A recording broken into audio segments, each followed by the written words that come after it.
Distingués invités, acteurs communautaires et amis de la francophonie, c'est avec joie et fierté que je prends la parole aujourd'hui en tant qu'Acadienne et présidente de la Fédération acadienne de la Nouvelle-Écosse pour célébrer avec vous le mois de la francophonie. Un mois où nous célébrons ensemble la richesse de notre langue et de notre culture. Cette année, les rendez-vous de la francophonie ont un thème particulièrement imagé, « Cultive tes racines ». Ils nous invitent à réfléchir à nos origines, à la manière dont nous avons grandi et à ceux qui nous ancrent ici en Nouvelle-Écosse. Lorsque nous pensons à cultiver nos racines, l'image d'arbre nous vient naturellement à l'esprit. Les arbres, comme les peuples, ont besoin de racines profondes pour se maintenir debout, grandir et s'épanouir. Nos racines francophones sont similaires.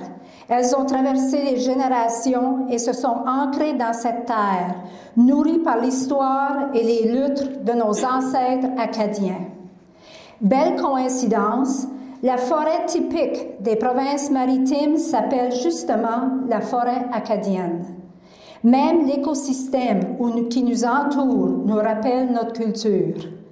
Encore plus loin dans nos racines du lieu où nous sommes, sur les terres ancestrales du peuple Mi'kmaq, cette même forêt est appelée depuis des temps immémoriaux Wabanaki, un mot Mi'kmaq qui signifie le pays de l'aube, la terre où tout commence.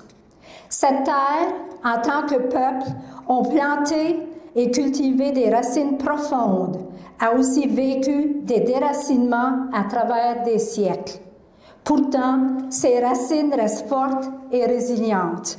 Elles forment la base de notre identité, de notre culture et de notre langue.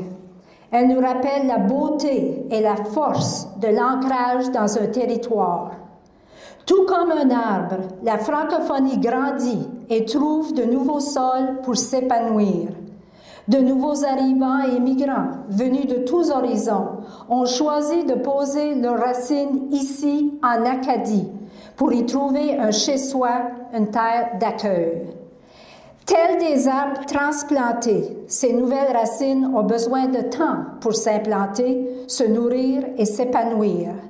Cela demande de la patience, mais comme nous le savons, un arbre bien ancré finit par fleurir et offrir ses fruits. Toutes ces racines, anciennes et nouvelles, forment le fondement de notre communauté acadienne et francophone en Nouvelle-Écosse.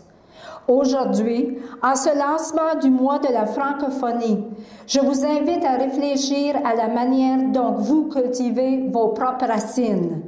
Que vous soyez d'ici, en Acadie ou ailleurs dans le monde, nous avons tous une histoire et un cheminement qui nous lient à notre langue et à notre culture.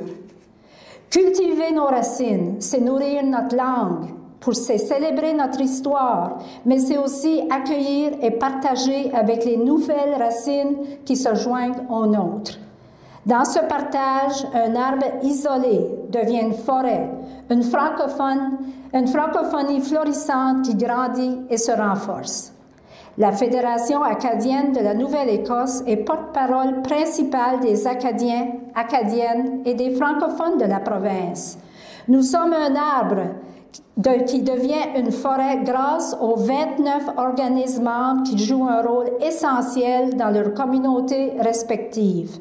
Ces organismes œuvrent dans des domaines variés, l'immigration, l'éducation, les enjeux liés aux femmes, l'épanouissement des artistes et bien d'autres. La francophonie en Nouvelle-Écosse s'épanouit et se nourrit du rayonnement de notre culture.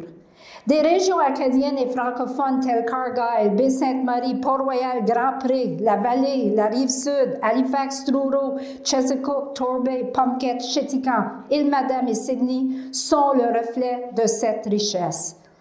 Ici, culture, histoire et fierté francophone s'entrelacent dans des paysages magnifiques et des communautés dynamiques qui perpétuent nos traditions avec passion. De mes racines acadiennes de la Baie-Sainte-Marie, je vous invite à cultiver les vôtres avec fierté, à les arroser avec tendresse et à transmettre ces leçons aux générations futures pour que notre francophonie continue à fleurir.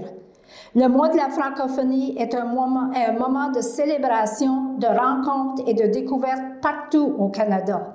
La semaine dernière, j'ai eu la chance d'assister au lancement national des rendez-vous de la francophonie à Ottawa en présence de la ministre des langues officielles du Canada.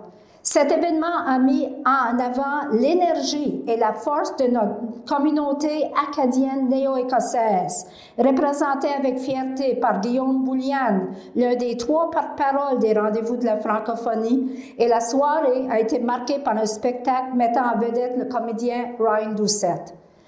Tout au long du mois de mars, des activités auront lieu à travers la province.